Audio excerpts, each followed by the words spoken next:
Sujan, I Sujan, কোথায় গেলি?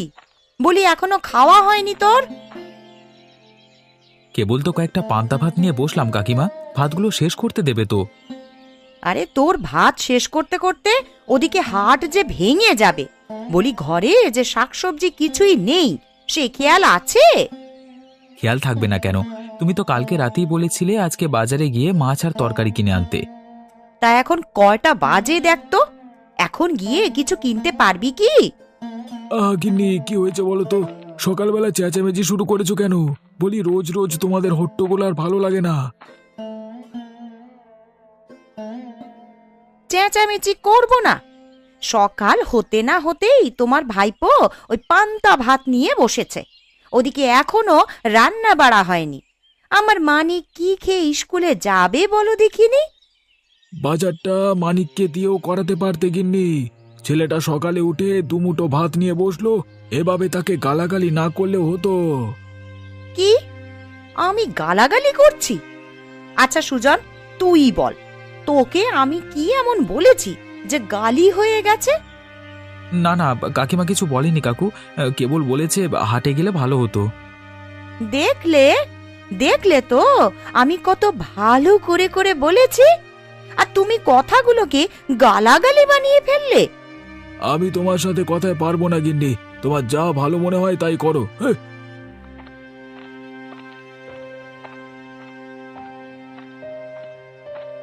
এই যে রাজার ছেলে, এখনো বসে বসে ওই ভাত গেলা হচ্ছে।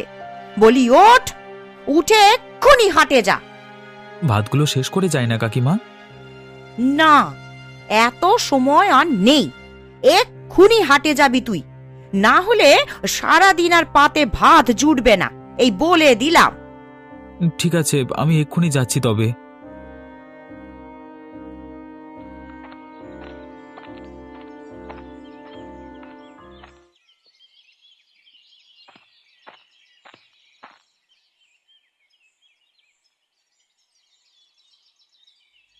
কি রে মানিক, তুই এখনো পড়ছিস? স্কুলে যাবি কখন? খাবার খেয়ে স্কুলে যাব মা। আরে সুজনকে হাটে পাঠিয়েছি, ও ফিরে এলেই রান্না চাপিয়ে দেব। এখন এই দুধটুকুনি খেয়ে নে কেমন, তাহলে শরীরে বল পাবি। রোজ রোজ এত দেরি করে স্কুলে গেলে মাস্টার মশাই রাগ করে মা। তুমি সুজন দাদাকে আর একটু সকালে বাজারে পাঠাতে পারো না? আরে ওকে কাল রাতেই বলে দিয়েছিলাম, কিন্তু এই পেটুকটা সকাল হতেই ভাত নিয়ে বসেছে। ওর ভাত খাওয়ার শখ আর গেল না। এভাবে ভাত খেলেছে আমরা গরিব হয়ে যাব মা। বাড়ি থেকে বের করে দিলে না, ওই ভাত খাওয়ার শখ এক্কেবারে ঘুঁচে যাবে। তাহলে বেশ হবে মা, ওকে তাড়িয়ে দিয়ে আরো ছোট কোনো কাজের ছেলে নিতে পারো, তাহলে অল্প টাকায় অনেক কাজ করাতে পারবে। আরে ওকে তো কোনো টাকাই দিই না, দুবেলা খেতে দিই, এই যা। তাও মা, ও থাকলে আমাদের একটা ভয় থাকে। কাকার যে সম্পত্তি আমাদের হাতে আছে, ও যদি ভাগছে বসে তখন কি হবে ভেবে দেখেছ? তা ঠিকই বলেছিস বাছা, ওর বাবা মা মারা যাওয়ার সময় ওদের সব কিছু আমাদের হাতে তুলে দিয়েছিল, সাথে ওই হারামজাদাটাকেও। সুজন ওটা জানার আগেই ওকে বিদায় করতে হবে। এবার এই দুধটুকুনি খেয়ে নে দেখি, আমি ভাপা পিঠা বানিয়ে নিয়ে আসছি, কেমন? বাবা পিঠে আমার খুব পছন্দ মা। যাও যাও, তাড়াতাড়ি নিয়ে এসো।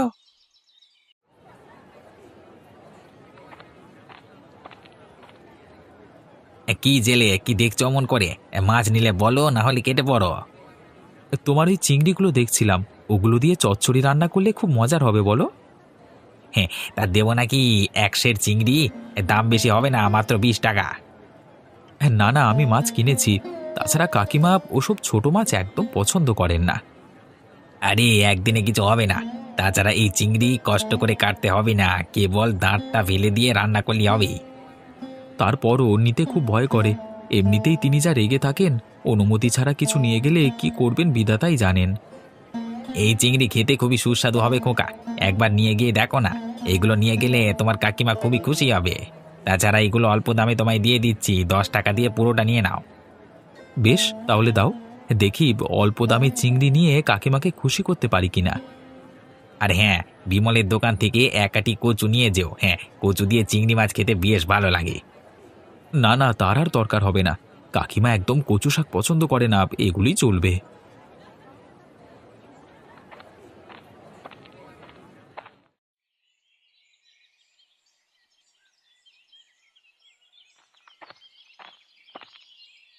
আজকে এত সকালে উঠে বললে? বারে, সকালে না উঠলে যে ভালো পড়াশোনা হয় না। মাস্টার মশাই বলেছেন প্রতিদিন সকালে উঠে পড়তে বসতে হবে। হ্যাঁ, বেশ বেশ, সকালে ওঠা ভালো, এতে আমাদের শরীর এবং মন সতেজ থাকে। কিন্তু তোমার এত দেরি হলো কেন সুজনদা? মা সেই কখন থেকে অপেক্ষা করছে। এরে, কাকিমা অপেক্ষা করছেন? আজকে আর রক্ষে নেই তবে। কে এলো রে? কার সাথে কথা বলছিস মানিক? দেখে যাও মা, সুজন দাদা এসে গেছে। সুজন এসেছে? তে এতক্ষণে কেন? দাঁড়া, আমি আসছি। মা আসছে, মা আসছে, এখন মজা বুঝবে। কি রে সুজন, তোর আসতে এত দেরি হলো কেন? হাটে আজকে অনেক ভিড় ছিল কাকিমা, এত মানুষের মধ্যে জিনিস কিনতে গিয়ে দেরি হয়ে গেছে। তোমার আবার তরতাজা সবজি ছাড়া পছন্দ হয় না। তা কি এমন মহাভোগ নিয়ে এসেছিস দেখি? দেখো, তোমার পছন্দের সব তরকারি এনেছি। আমার পছন্দের তরকারি এনেছিস তাই না? এগুলো আমার পছন্দের তরকারি? আমি কি বলেছিলাম তোকে চিংড়ি আনতে? জানো না মা চিংড়ি মাছ পছন্দ করে না, তার উপর কেন নিয়ে এলে তুমি? কম দামে পেলাম তাই নিয়ে এলাম। 10 টাকায় চিংড়ি মাছগুলো ভালো হয়নি কাকিমা? খুব ভালো হয়েছে। এই রকম ভালো খাবার আর পৃথিবীতে দ্বিতীয়টি নেই কো। যা তো মানিক, এই চিংড়িগুলোকে ফেলে দিয়ে আয়। ওগুলো দেখলেই আমার গায়ে জ্বালা ধরে যায়। চিংড়িগুলো ফেলে দেবে কাকিমা? আমি যে অনেক শখ করে ওগুলো এনেছিলাম। ইস, শখ করে এনেছি বলি, কার টাকা দিয়ে তুই শখ করছিস? হ্যাঁ, নিজের তো একটা টাকা কামানোর মুরদ নেই, কেবল শখ করে ওই খাওয়া দাওয়া করা হচ্ছে। আমি টাকা কামাতে পারি না সেটা বলবে না কাকিমা। আমি তোমাদের সংসারের সব কাজ করে দিই। এগুলোর বিনিময়ে কখনো কি কিছু চেয়েছি? কি, তুই আজ কাজের খোঁটা দিলি? যত বড় মুখ নয় তত বড় কথা। দাঁড়া, তোর উচিত শিক্ষা আমি আজই দিচ্ছি। দেখলে মা, দেখলে কিভাবে তোমায় অপমান করলো? এক্ষুনি বাবাকে বলে ওকে বের করে দাও। তাই করব। আজ আসুক তোর বাবা, ওর একটা বিহিত না করে আমি রান্না বসাবো না।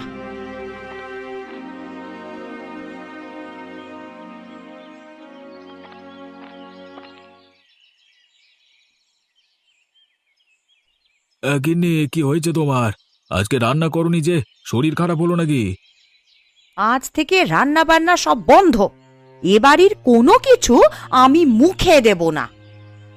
তুমি মুখে কিছু না দাও ভালো কথা, সেই জন্য আমাদের কেন না খাইয়ে রাখবে? মুখ পোড়া মিনসের কথা শুনলে গা জ্বলে যায়। বলেছি তো আমি আর কিছুই রান্না করব না। দেখব আজ কে কি খায়। আহা, নিজের রাগের জন্য আমাদের না খাইয়ে রাখবে? একটু রাগটা কমিয়ে বলো তো কি হয়েছে? সুজন আজ কি করেছে জানো? বাজার থেকে চিংড়ি নিয়ে এসেছে আমার জন্য। এর জন্য এত রাগ করবার কি আছে? চিংড়ি তুমি খাও না আমি জানি, অন্যদের ভাজি করে দিতে। ভাজি করে দেব? বরং আজ ওর কথা শুনে আমার পিত্তি জ্বলে গেছে। কি বলেছে ও? যা শুনে তুমি ফায়ার হয়ে গেছো একবারে। ও আজকে টাকার কথা বলল। ও যে আমাদের সংসারের কাজ করছে তার জন্য নাকি ওকে টাকা দিতে হবে। কি, সুজন এ কথা বলেছে? এতটুকু ছেলে টাকা দিয়ে কি করবে শুনি? তা আমি আর কি বলবো বলো? তোমার তো আবার আমার কথা বিশ্বাস হয় না।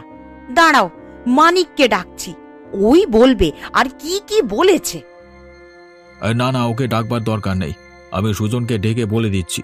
আর ও এরকম কিছু করবে না। সুজন ছোট মানুষ, টাকা চাইবে কেন? না, রোজ রোজ ওসব ঝামেলা করতে আমার ভালো লাগে না। তুমি আপদ বিদেয় করো। কি, সুজনকে তাড়িয়ে দিতে বলছো? হ্যাঁ গো, আজ যেমন ও টাকা চেয়েছে, কাল যে ওর বাপের ভিটে মাটি চেয়ে বসবে না, সেটার কি কোনো নিশ্চয়তা আছে?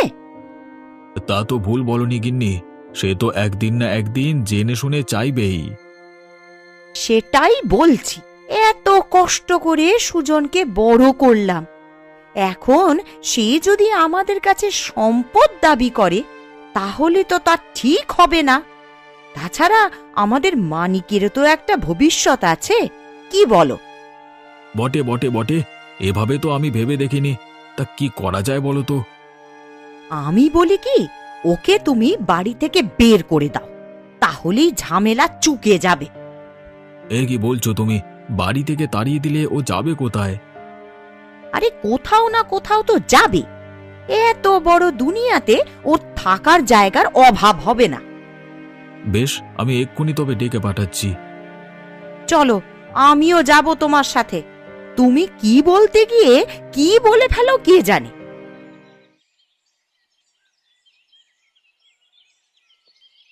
কি ব্যাপার সুজন দাদা, তুমি এখানে দাঁড়িয়ে আছো কেন? দেখছিলাম তুই কিভাবে পড়ছিস। পড়াশোনা করতে আমার খুব ভালো লাগে রে। যেটা পারবে না সেটা দেখে লাভ কি? যাও যাও, নিজের কাজ করো গিয়ে। আমার সব কাজ শেষ, তোর একটা বই দে না মানিক, আমি একটু পড়বার চেষ্টা করি।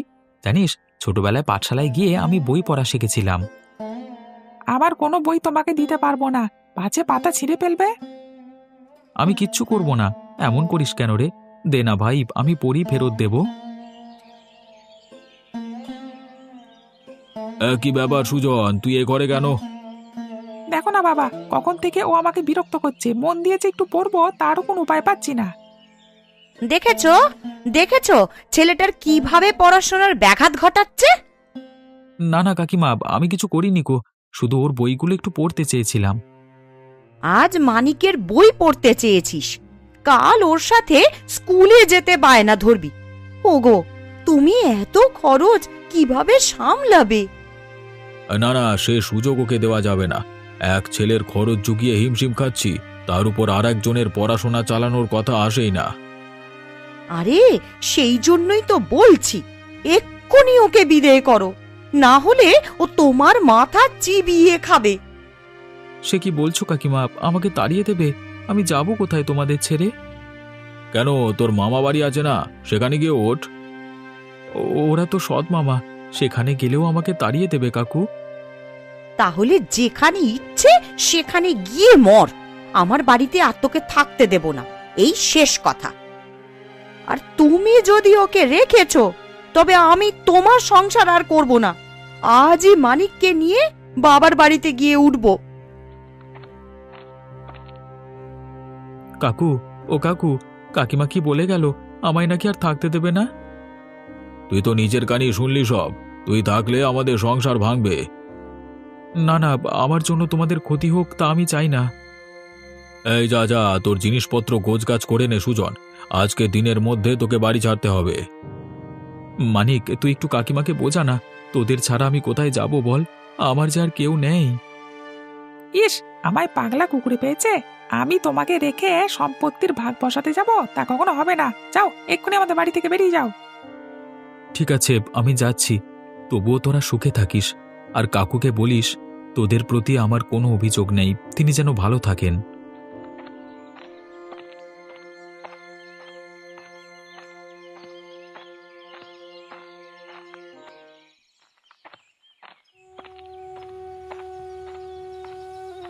কাকু, কাকিমা, তোমরা আমাকে বাড়ি থেকে বের করে দিলে, এখন আমি কোথায় গিয়ে আশ্রয় নেব? মামার বাড়িতেও তো যাওয়া যাবে না। কি করি, কি করি এখন? এই নদীতে ঝাঁপ দেবো নাকি? তাহলেই সব ঝামেলা শেষ হয়ে যায়।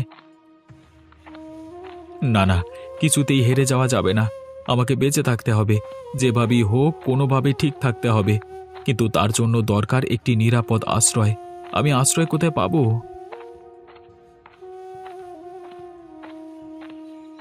আরে ওই তো একটা নৌকা দেখা যাচ্ছে, গিয়ে দেখি তো কে আছে ওখানে। আরে নৌকাটিতে যে কেউ নেই, আবার বিছানাপাতিও আছে দেখছি। হয়তো কোনো জেলের নৌকা হবে, এখানে রেখে হাটে মাছ বিক্রি করতে গেছে।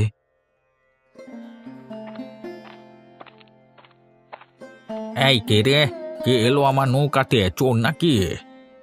আমি সুজন, আপনি কে? আমি কে মানে? আমার নৌকাতে এসে আমার পরিচয় জানতে চাচ্ছ? তোমার সাহস তো কম নয়। ও, আপনি এই নৌকার মালিক? আমিও বলি, নৌকা রেখে কোথায় গেল লোকটা? আমি নিবারণ মাঝি, এই নৌকাতেই থাকি। তা কি চাও এখানে?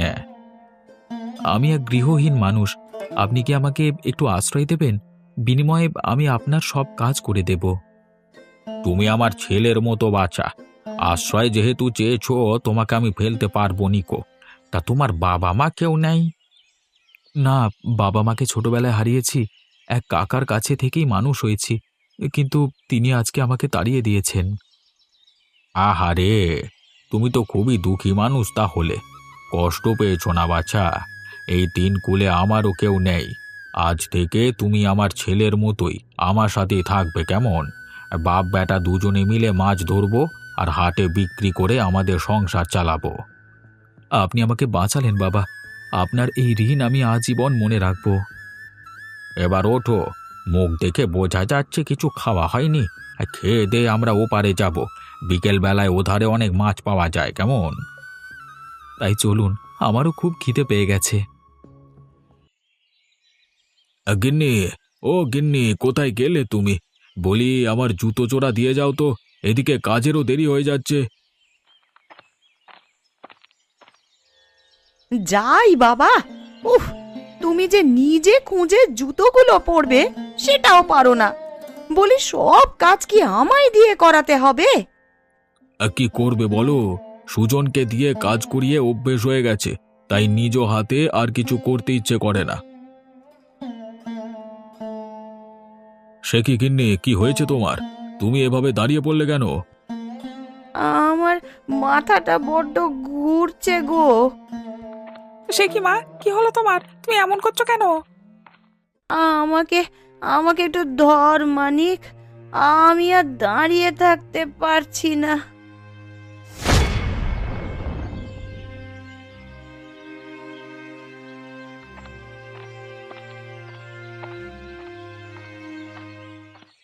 এই নাও কাকা, তোমার মাছের টাকা। কিরে সুজন, আজ তোরা এত তাড়াতাড়ি বাড়ি ফিরলি কেন? যে মাছ নিয়ে গেছি তা যাওয়ার সাথে সাথেই বিক্রি হয়ে গেছে। খদ্দেররা আরো চিংড়ি মাছ চাইছিল, কিন্তু দিতে পারিনি। দুজনে এত চিংড়ি মাছ ধরলাম, সব নিয়ে গেল? হ্যাঁ গো হ্যাঁ, আমি বলেছিলাম না, এখন বাজারে চিংড়ি মাছের খুব চাহিদা। তাহলে তো পরের বার থেকে আরো বেশি বেশি মাছ ধরতে হবে, কি বলিস? সে তো আমি কবে থেকে বলছি, কিন্তু তুমি কিছুই শুনছো না। বেশ, তবে আজ থেকে আবার চিংড়ি ধরতে যাব, কেমন? ঠিক আছে, তবে তুমি তৈরি হয়ে নাও। খেয়ে দিয়ে আবার আমরা জাল নিয়ে বের হব, কেমন?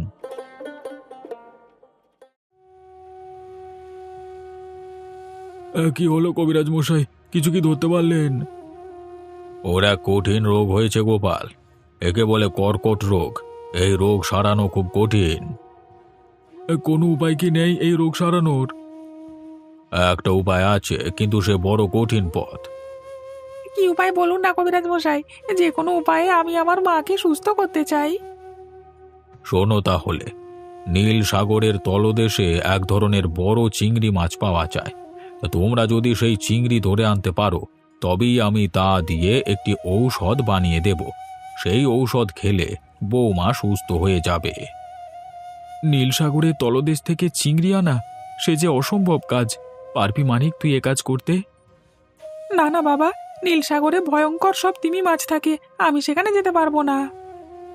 আমিও তো বৃদ্ধ বয়সে সাগরে যেতে পারবো না, এখন কি করি? এক কাজ করলে কেমন হয় বাবা, আমরা কোনো জেলেকে বলে দেখি, সে যদি আমাদের একটি চিংড়ি এনে দেয় তবে তাকে আমরা অনেক টাকা দেব। এতে নিশ্চয়ই কেউ না কেউ রাজি হবে। তা ঠিক বলেছ, কথা বলে দেখো কেউ রাজি হয় কিনা। চল তবে মানিক, এক্ষুনি জেলের সন্ধান করি।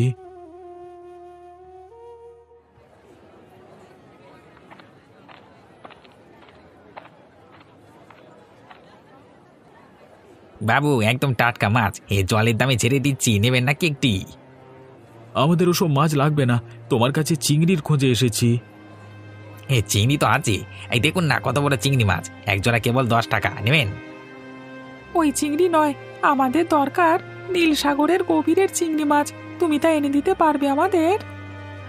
যদি এনে দাও তবে অনেক টাকা দেব, প্রতি চিংড়িতে 1,000। পাগল হয়ে গেছো তোমরা? ওই ভয়ঙ্কর নীল সাগরে গিয়ে আমি মরবো নাকি? না না বাপু, ওসব টাকা লোক দেখিয়ে লাভ হবে না আমাকে। যাও না কাকু, তোমাদের তো মাছ ধরে অভ্যেস আছে, ইচ্ছে করলে ওসব চিংড়ি ধরতে পারবে। আমাকে মারতে চাইছো নাকি? আমি কখনো ওই ভয়ঙ্কর সাগরে যাব না। যাও যাও, এক্ষুনি আমার দোকান থেকে বিদে হও, যাও দেখি। চল মানিক, এখানে আর কাজ হবে না, আমরা অন্য কোথাও যাই। দেখো দেখো বাবা, সুজন দাদাকে দেখা যাচ্ছে। আরে আরে, তাই তো, ও যে মাছ বিক্রি করছে। বেশভূষা দেখে তো মনে হচ্ছে অনেক বড় লোক হয়েছে। কি করে ও এত বড় মাছের দোকান দিল? এখন এসব ভেবে লাভ নেই, চলো চলো তাড়াতাড়ি ওর কাছে গিয়ে সাহায্য চাই। ও যদি কোনো জেলেকে দিয়ে আনিয়ে নিতে পারে। তাই চল বাবা, তাই চল।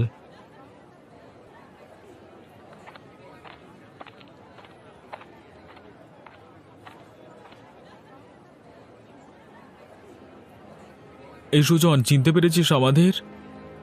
সে কি কাকা, তোমরা এখানে? তোর কাছে এলুম রে। তুই কেমন আছিস বাপ? আমি তো ভালোই আছি। তা তোমাদের এমন বিমর্ষ দেখাচ্ছে কেন? কি হয়েছে তোমাদের? আমাদের সর্বনাশ হয়ে গেছে সুজন দাদা, মা খুব অসুস্থ। সে কি, কি রোগ হয়েছে কাকিমার? ওর কর্কট রোগ হয়েছে, সেজন্য আমরা তোর কাছে এলাম। হ্যাঁ বলো, তোমাদের কিভাবে সাহায্য করতে পারি আমি? মাকে সুস্থ করতে হলে নীল সাগরের গভীর থেকে একটা চিংড়ি মাছ এনে খাওয়াতে হবে, কিন্তু আমরা কেউ সেখানে যেতে পারছি না। নীল সাগরের গভীরে যাওয়া চারটিখানি কথা নয়, কোনো সাধারণ মানুষ সেখানে যেতে পারবে না। তুই একটু দেখ না বাবা, যদি কোনো জেলেকে দিয়ে একটা চিংড়ি আনানো যায়। টাকার জন্য তুই চিন্তা করিস না, 1,000 2,000 যা লাগে আমি দেব। এখানে তো কোনো জেলে নেই কাকু, তবে তুমি চিন্তা করো না, আমি নীলসাগর থেকে বড় চিংড়ি এনে দেব। সত্যি বলছো সুজন দাদা? সত্যি তুমি সেই চিংড়ি এনে দেবে? হ্যাঁ রে, আমি কথা দিচ্ছি, কাকিমাকে সুস্থ করবার জন্য ওই চিংড়ি আমি এনে দেব। তুই আজকে আমাকে বড় বাঁচালি রে। এই নে, এই নে, এই ব্যাগে 1,000 টাকা আছে, ওটা সবটা তোর। 1,000 টাকা নয় কাকু, আমি তোমার কাছ থেকে 1 টাকা নেব, বাকি টাকা তুমি রেখে দাও। সে কি দাদা, এই টাকা তুমি আমাদের ফিরিয়ে দিচ্ছ? কাকিমায়ের প্রাণের বিনিময়ে আমি কোনো অর্থ নিতে পারবো না রে মানিক। কাকু বড় মুখ করে টাকাটা দিয়েছে, তাই আমি সেখান থেকে একটি টাকা নিলাম। এই না হলে আমার ভাইপো, দেখলি কেমন বীরের মতো কাজ করছে। চল বাবা, তুই আমাদের সাথে বাড়ি ফিরে চল। তোর উপর অনেক অত্যাচার হয়েছে, আর না, এবার থেকে তুই মানিকের মতোই আমাদের সংসারে থাকবি। হ্যাঁ দাদা, বাবা একদম ঠিক কথাই বলেছে। আজ থেকে তোমাকে আর কেউ অবহেলা করবে না, চলো আমাদের সাথে। আমি যাব মানিক, তবে আজকে নয়, কালকে সকালে যদি নীলসাগর থেকে চিংড়ি মাছ নিয়ে ফিরতে পারি তবেই যাব। আচ্ছা বেশ বেশ, তাই হবে। তুই নীলসাগরে যা, আমরা তোর অপেক্ষায় রইলাম।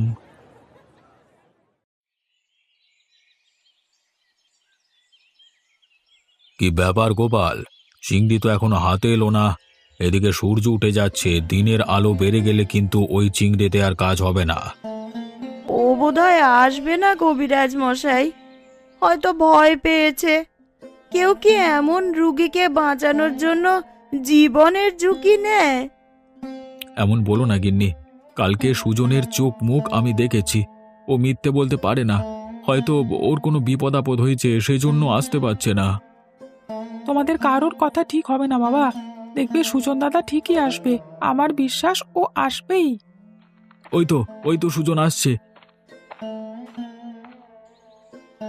দেখো দেখো গিন্নি, তোমার কাছে মাছ নিয়ে সুজন ফিরে এসেছে। সত্যি তো, এ যে আশ্চর্য কাণ্ড গোপাল। ওই নীল সাগর থেকে ফিরে আসা খুবই কঠিন। আমি এই একজনকে দেখলাম যে বিনা বাধায় ফিরে এসেছে। বলেছিলাম না, এটা আমার ভাইপো। দেখলে তো, আজ তার উদাহরণ হাতে নাতে দিল। সত্যি আমি নিজের চোখকে বিশ্বাস করতে পারছি না গো। সুজন আমার জীবন বাঁচিয়েছে। আমি এতদিন ওর ওপর কতই না অত্যাচার করেছি, তারপরও ও আমার এত বড় উপকার করলো। কাকু দেখো, তোমাদের সেই বড় চিংড়ি মাছ নিয়ে এসেছি। আয় বাবা আয়, আমরা যে তোরই অপেক্ষা করছিলাম। আমি ভেবেছিলাম তুই আর আসবি না বাছা, তোকে দেখে আমার প্রাণ ফিরে এসেছে। আমি জানতাম তুমি ফিরে আসবে, তোমাকে আসতেই হবে। হ্যাঁ রে, আমি তো আসবই। তোদের ছেড়ে আর কোথায় যাব বল? তোকে কোথাও যেতে হবে না বাছা, আজ থেকে তুই এই বাড়িতেই থাকবি। সে থাকা খাওয়া সব পরে হবে, আগে আমার চিংড়িটা দাও, ও দিয়ে ওষুধ তৈরি করে বৌমাকে সুস্থ করি। এই নিন কবিরাজ মশাই, নিন আপনার চিংড়ি।